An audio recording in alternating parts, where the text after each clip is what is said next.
Just when Panama's World Cup campaign looked like it was quietly coming to an end, chaos erupted on the training ground. Ahead of their final Group L clash against England, Panama's players were involved in a heated bust-up that had to be stopped by their own teammates. 2 stars. One angry exchange, pushing, shoving, pointing fingers, and a moment that instantly raised questions about the mood inside the Panama camp. And the strangest part? Their manager did not condemn it. In fact, Thomas Christensen said he wanted to see more of it. So, is this a sign of a team falling apart before facing England? Or is it exactly the kind of fire Panama need when they have absolutely nothing left to lose? Because for England, this match is not just another group game. It could decide whether the Three Lions finish top of Group L. And with Thomas Tuchel considering changes, Bukayo Saka pushing to return, and pressure building after a flat draw against Ghana, this suddenly feels far more dangerous than it looked on paper. The incident involved Panama players Cecilio Waterman and Jose Luis Rodriguez during a training session before the England game. According to the footage, the pair got into a fiery disagreement, with Waterman appearing especially frustrated. The situation escalated quickly. There was pushing, there was shoving, Waterman swiped an arm toward his teammate, and another Panama player immediately stepped in to calm things down. But Waterman was not finished. He pointed a finger at Rodriguez and chased after him as teammates continued trying to separate the pair. For a team already eliminated from the World Cup, it looked like frustration had finally boiled over. Panama have already been knocked out after suffering 2 narrow 1-0 defeats, first against Ghana, then against Croatia. Against Ghana, the pain was especially brutal. Panama held on deep into stoppage time before Caleb Urenki struck in the final minute, crushing their hopes in dramatic fashion.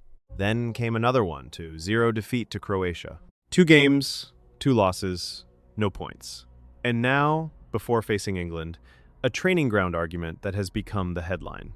But manager Thomas Christensen gave a very different reaction. Instead of calling it a problem, he called it normal. He said he would like to see those situations more often in training, because it shows the team is alive, and that players are fighting to be in the starting 11. That is the key message from Panama. This is not panic. This is passion. And that makes the final group game more complicated for England. Because Panama may already be out, but that also means they can play without fear. No pressure, no expectation, nothing to protect. They have one last chance to make a statement at the World Cup, and that statement could come against one of the tournament's biggest teams. For England, the pressure is completely different. Thomas Tuchel's side started the tournament in impressive fashion, beating Croatia 4-2 inches, a thrilling opening performance. That result made England look sharp, dangerous, and ready to take control of Group L. But then came the second match. A sluggish 0-0 draw against Ghana brought back the familiar concern of second game syndrome.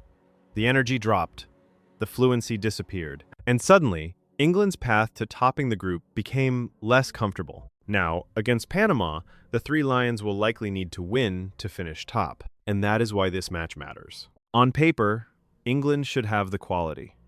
They should have the depth, they should have the experience. But World Cup football is not played on paper. It is played in moments of tension, momentum, mistakes, and pressure. Panama are out, but they are not broken. If Christensen's words are anything to go by, he wants aggression. He wants hunger. He wants players desperate to fight for their place. And England must handle that. Tuchel has already made it clear that he is not afraid to rotate his side, even with the stakes still high.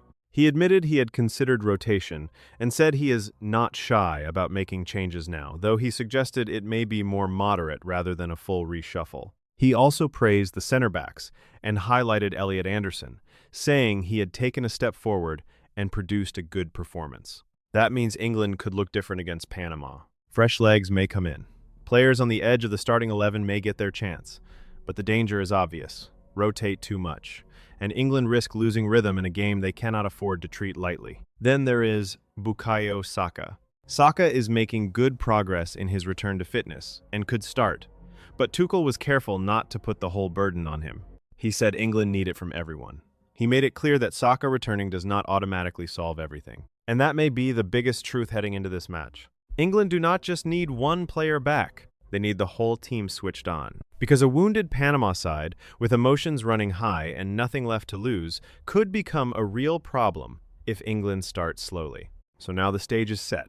Panama enter the match after back-to-back defeats, a heated training ground bust-up, and a manager who insists the fire inside the squad is a good sign. England enter with a very different kind of pressure. Win, take control, and prove the Ghana draw was only a stumble, not a warning sign. For Panama, this is about pride. For England, this is about topping the group. And after what happened on the training ground, this final Group L game suddenly has a very different edge. Will Panama's frustration explode again on the pitch? Will England rotate and still get the job done? Or could a team with nothing left to lose create one final World Cup shock? One thing is clear. This is no longer just England versus Panama. It is pressure versus pride, control versus chaos. And when the whistle blows, England will have to prove they are ready for both.